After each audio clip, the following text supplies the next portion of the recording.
Vamos a hablar un poquito de, bueno, nosotros no, obviamente el especialista en este caso es Facundo Ruiz Fragola. Vamos a hablar de política internacional, lo que pasa en esta zona, digamos, de la Tierra y también en Europa. Bueno, de esto se va a referir en el día de hoy Facundo. Facundo, ¿cómo estás? Hola chicos, ¿Cómo te va, están? Facundo? Buen día, buen día. Buen día, bienvenido. En serio, ¿no? Sí, los extrañamos un poquito. Claro. Sí. ¿Cómo andan las cosas, chicos? ¿Cómo andan las cosas por ¿Cómo andan allá? las cosas por allá? Digo, Sí. por Europa, por ejemplo. Después vamos a hablar aquí. Sí. Bueno, mis amigos siempre me suelen decir que yo vivo de los problemas del mundo, así que cada vez que venimos aquí es para contar algún problema. Y Europa no sabemos si se va a partir en dos, en tres, pero lo cierto es que hay un sistema que puede volar por los aires y tiene que ver con el Brexit. ¿Qué es el Brexit? Es la salida del Reino Unido de Gran Bretaña de la Unión Europea. La Unión Europea es una unión económica, financiera, política, o sea, bien gigante. Es un armado muy complejo que ha llevado muchos años, de hecho desde la Segunda Guerra Mundial que se ha empezado a trabajar en una especie de nuevo concierto europeo para que se pongan de acuerdo los países. Bueno, hoy lo integran 27 países, entre esos está el Reino Unido, que es además uno de los 5 grandes en el mundo, ¿no? 5 grandes porque a los que yo les llamo 5 grandes son los que tienen derecho de veto, por ejemplo, en el Consejo de Seguridad de Naciones Unidas, junto con Estados Unidos, Rusia, China, es decir, y Francia, es uno de los más importantes, ¿no? Eso tiene que ver con una cuestión económica, obviamente financiera, el seguro de flete, por ejemplo, el encarecimiento del transporte, la producción, el intercambio de bienes y servicios. Y por otro lado, digamos, lo más importante para la gente es la incertidumbre que puede pasar con sus trabajos, con los pasaportes ciudadanos, comunitarios, porque hay mucha gente que no siendo británica vive o trabaja ahí hace mucho tiempo y bueno, esas son las incertidumbres. Ahora, ¿por qué salir de la Unión Europea? Claro, bueno, eso también responde a una iniciativa de otros países o de los ciudadanos. ¿De los ciudadanos? Sí, ¿De dónde? Sí, e incluso le cuesta la cabeza a Cameron. En 2016 se vota, se hace un referendo y el 52% casi dice, bueno, queremos salirnos de la Unión Europea. Esto ya viene, o sea, a colación de muchos problemas que trae la Unión Europea en sí, que es, digamos, o sea, como armado, como bloque económico, incluso social y político, podríamos decir, es uno de los más perfectos, es uno de los más complejos porque le decía que une o sea, no es solamente un mercado común o no solamente se firman acuerdos comerciales, sino eso tiene que ver con un armado político, financiero, por ejemplo, que tiene un Banco Central Europeo, que es el que aprueba los presupuestos de los países, es decir, hay una cesión de soberanía de los países a la Unión Europea para poder tener este intercambio de bienes y servicios, cooperación, y bueno, en definitiva lo que se buscaba era algo más que lo económico, solidaridad entre los pueblos, como para poder ir progresando y digamos, dejar de lado todas las disputas que todavía seguían latentes después de la Segunda Guerra Mundial. Entonces, ¿por qué es tan difícil para el Reino Unido salirse de eso? Porque la desconexión de Europa no es gratis, por eso hay quienes pugnan porque, digamos, se conserve lo que es la unión aduanera, pero dejar de depender del Banco Central Europeo. Hay algunos que prefieren que los seguros de flete, por ejemplo, que tienen que ver con el transporte de muchas de las cosas que se consumen en el norte de Europa sigan vigentes. Otros prefieren un Brexit duro, es decir, salirse sin acuerdo, y eso puede ser catastrófico sobre todo para las multinacionales que están conectadas a la Unión Europea, la moneda, bueno, lo que vos te imagines. Me parece que es un tema que puede hacer explotar un sistema que, me preguntaba Luciana, ¿por qué ha fallado? Bueno, me parece que como intención de los países está, reitero, es lo más perfecto en cuanto a derecho de integración. En la integración, digamos, hay muchos pasos que van desde el mercado común, por ejemplo, nosotros tenemos el Mercosur, hasta estas verdaderas uniones que tienen una moneda única, un banco central único, casi un único gobierno.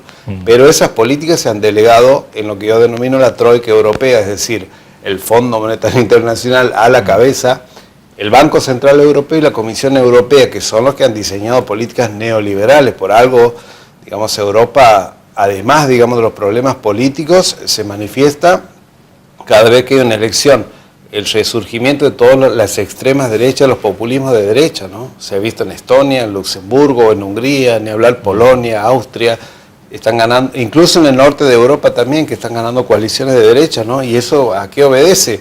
Bueno, que las políticas no han podido satisfacer ninguna de las demandas de los ciudadanos europeos, ¿no? Así que bueno, estamos ante un verdadero problema y me parece que a diferencia de lo que había sucedido en Grecia, ustedes recuerdan que Grecia también había votado para salirse finalmente por todas las presiones, digamos, ha sido difícil para ellos poder completar ese proceso. Reino Unido es un grande, como les decía, por lo tanto esto puede tener consecuencias.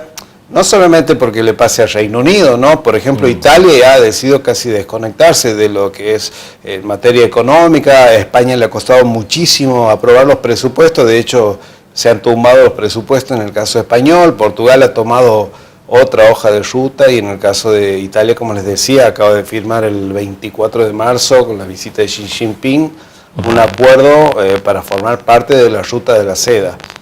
Cuando hablamos de ruta de la seda estábamos hablando de China, de Rusia y un comercio que va a conectar a esa partecita del sur de Europa con Asia. Entonces, bueno, sabemos que la disputa hoy entre China y Estados Unidos está en su punto más alto, ¿no? Por lo tanto, digamos, esas señales que está mandando Italia, que quizás se vea caracterizado su gobierno por la cuestión inmigratoria, culpar a los africanos y decir que digamos, o sea, no hay trabajo porque los inmigrantes le quitan el trabajo a los italianos, bueno, eso ha quedado de lado. Luigi Di Maio, que era la otra pata del gobierno, una pata quizás más de centro-derecha, toma la iniciativa y le dice a Conte, vamos por esta ruta, que es la ruta de la seda, ha sido la histórica ruta de la seda que conectaba vía terrestre y vía marítima toda la parte de Asia, Prusia, Mongolia, etcétera, y los depositaba, digamos, los barcos con las sedas, obviamente, que eran famosas en la parte del sur de Europa, en la parte de las islas y demás.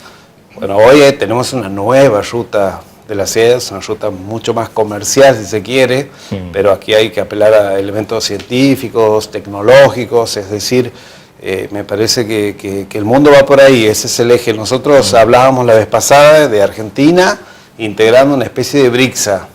¿Recuerdan ustedes? Yo le decía Rusia, India, una de las economías emergentes probablemente más grandes de esta parte, de esta época por lo menos del siglo, y me parece que Italia está haciendo algo que es muy novedoso, que está desafiando a los gigantes de Europa. Entonces, bueno, esa ruptura del bloque económico y político de Europa, en este caso no sabemos qué puede pasar en Reino Unido. Nosotros muchas veces hablamos de Argentina, no se sabe qué puede pasar. Esta es la tercera votación.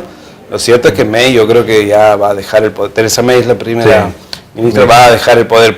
Podemos, les reitero, ir desde un Brexit duro, salirse sin ningún acuerdo con uniones aduaneras o alguna unión monetaria, es decir, conservar la moneda, pero lo cierto es que hay una incertidumbre que va a costar, digamos, el cargo a May, y a partir de ahí veremos cómo afecta a todas las multinacionales y al comercio de Europa. Por cierto, la debilitación del euro sería un golpe durísimo para este bloque de países. Bien.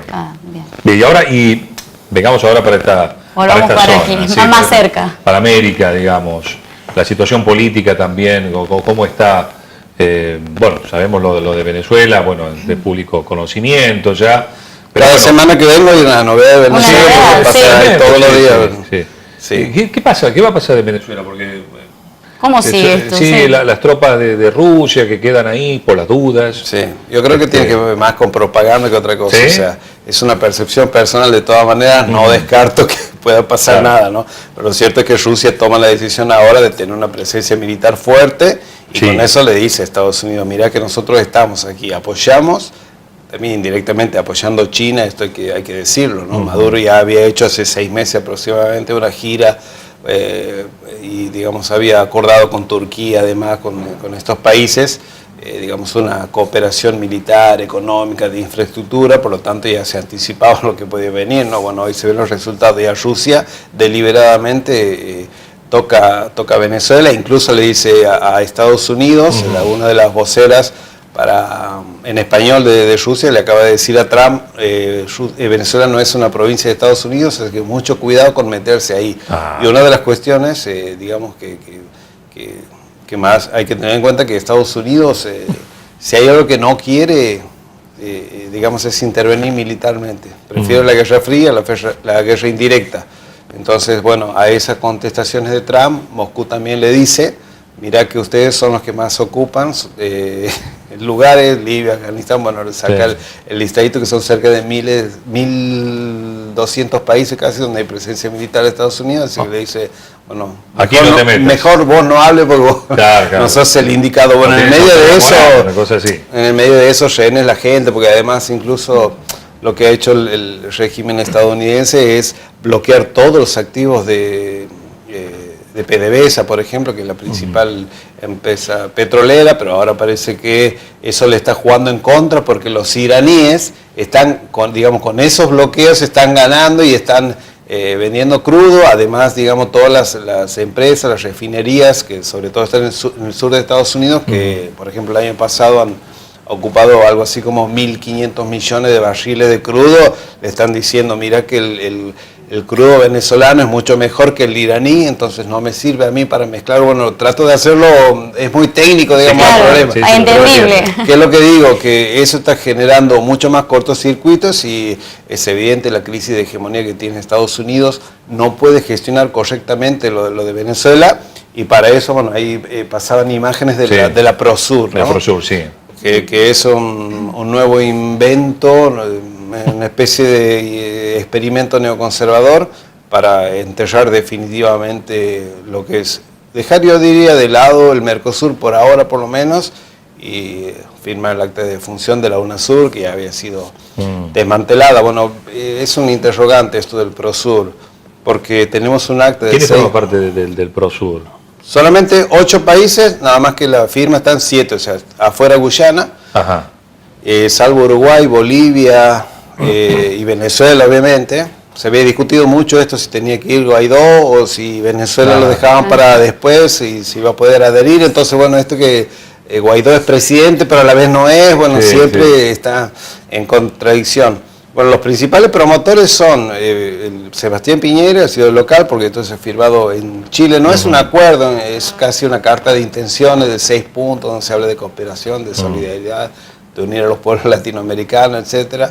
Pero en definitiva, yo creo que tiene un perfil muy marcado. Yo diría que más que Prosur es Pronorte, porque es la resucitación del ALCA. Me parece que es un instrumento que va a servir, digamos, a los intereses de Estados Unidos. Es casi una protocolización del Grupo de Lima. El Grupo de Lima es un grupo también de países de signo conservador, en este caso 12, que involucraba también a países de Centroamérica, que lo que estaban haciendo, digamos, es seguir los lineamientos de Estados Unidos, y el objetivo claro era Venezuela y, digamos, apoyar a Estados Unidos ante esta amenaza de Rusia y China en la región. Es decir, Estados Unidos lo que está diciendo ahora es, bueno, miren, América Latina es mía, a mí nadie me la toca. Y bueno, aparece este tipo de personaje. ¿Qué es lo que ocurre? Que Chile, por ejemplo, lo hace a cambio de nada.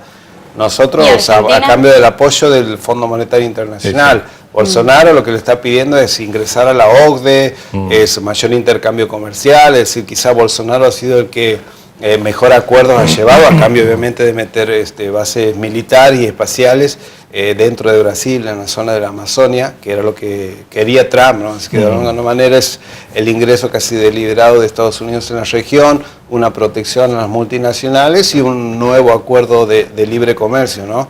Que incluso, digamos, me parece que afecta definitivamente la soberanía de los pueblos latinoamericanos. Eso es lo que preguntaba, el tema de este encuentro entre Bolsonaro y Donald Trump, ¿no? Que se habló mucho también de eso. Sí, vos fíjate que casualmente se crea el foro para el progreso de América del Sur, como se llama el Prosur, después que Bolsonaro, parecería que Bolsonaro viene con sus instrucciones de Trump, ¿no? Bueno, Bolsonaro va a negociar eso. ¿Qué es lo que pasa? Y aquí tocamos un poquito el tema Venezuela. O sea, lo que le pide Trump a Bolsonaro es ayudarme con militares. Yo no voy a llevar mis fuerzas militares a meterme en Venezuela, no quiero quedar pegado con esto. Pero vos le pide un apoyo a Ecuador, le pide un apoyo a Colombia y sobre todo a Brasil. ¿Qué es lo que ocurre? Que los militares, que son casi más de un tercio, y cerca de la mitad, digamos, en total de las fuerzas militares que ocupan cargos en el gobierno de Bolsonaro le dicen, mira, todo bárbaro con Guaidó, todo, pero nosotros ahí no nos metemos. Entonces que están con ese inconveniente, ¿no? Sí. Bueno, mientras tanto van firmando esta carta de intención, como decía, que es la protocolización del Grupo de Lima, y me parece que esto va a tener mucha impronta de la OEA, que está Almagro deliberadamente está jugando en contra de Venezuela, quiere meter a Estados Unidos ahí, y en definitiva, más allá de las cuestiones económicas y de la crisis que vive Venezuela, me parece que por eso siempre hablo de el objetivo principal, que son los recursos naturales y el control de los recursos naturales, porque Estados Unidos ya ha perdido, digamos, o sea, el manejo de lo que es el petrodólar, es decir, la forma de comerciar el petróleo, que era a través del dólar, hoy se está reforzando con canastas de moneda, por ejemplo, e incluso Estados Unidos, que había apostado al fracking, es decir, a quebrar la tierra con agua, con el quebrantamiento hidráulico para sacar petróleo a la superficie, le está costando cerca de 3.000 millones de dólares, anualmente han quebrado todas las empresas estatales, entonces ese proyecto de sacar el crudo a la superficie de Estados Unidos le sale muy caro, entonces lo que necesita es agarrar los contratos petroleros, por ejemplo en el caso de Venezuela, como ha sido casi históricamente antes del chavismo, y digamos tratar de poder comerciar con otros países casi de mano a mano, porque no es un recurso que, reitero, le cuesta muy caro, ¿no? Así que bueno, para entender el mundo creo que ese es uno de los problemas principales. Para entender Venezuela, si no entendemos nosotros que no hay, no está en juego ahí la cuestión del dólar como moneda todavía hegemónica en el mundo y la hegemonía de Estados Unidos, no vamos a entender nada. Claro. Lo peligroso y el susto que tenemos es que por ahí nosotros los que estudiamos mucho estos temas, lo anticipábamos hace unos años, parecía imposible decir, se va a dar una guerra fría en América Latina, Rusia y China van a estar presentes. A mí me decía casi que estaba loco. Pero mira. Bueno, hoy se está disputando la hegemonía mundial también en una parte así como sucede en África, así como en Europa hay países que todavía dependen vía OTAN de Estados Unidos, en América Latina vía Prosur y todos los ataques a Venezuela también se está jugando la hegemonía mundial, así que bueno, eso es la apertura de un siglo en donde se van a, digamos, empezar a dar estas situaciones, porque es claro, digamos, yo creo que hay un bloque económico que va a salir a flote. Para mí China es en definitiva el que está ganando por ahora esta batalla o esta guerra comercial, pero sin duda estamos ante muchos peligros latentes.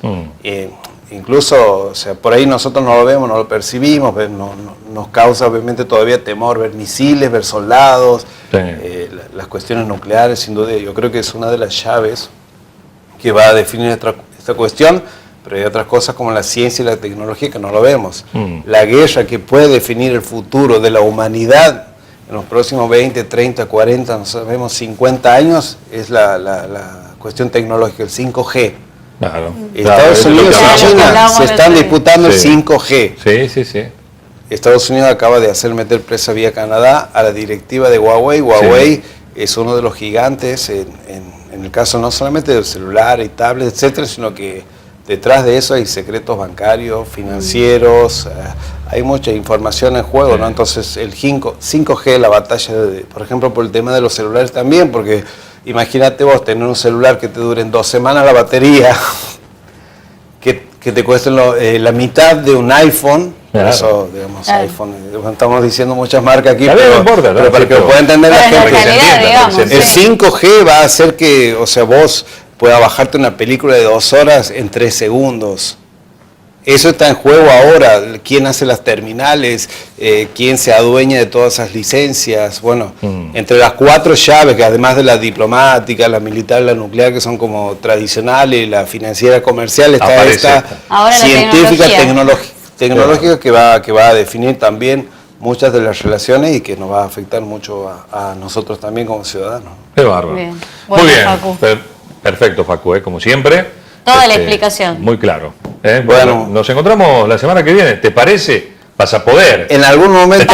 ¿Qué es lo que sucede? Nos vemos en cualquier momento. En cualquier momento. Siempre pasan cosas, así que es inevitable también que podamos charlar. Estamos ahí al habla, sí, seguramente algo puede pasar estos días, así que vamos a estar atentos. Muchas gracias, Facu. Gracias. No, por favor, chicos. Bien, Facundo Ruiz Frágola con nosotros, analista de política internacional, hablándonos de todo lo que está sucediendo. Sí, muchos temas. Muchos temas, la verdad. Nosotros vamos a seguir, ¿sí? Tenemos más invitados aquí en este Pulso Urbano, día viernes, último día hábil en la semana. La música, amigos, y después seguimos con más.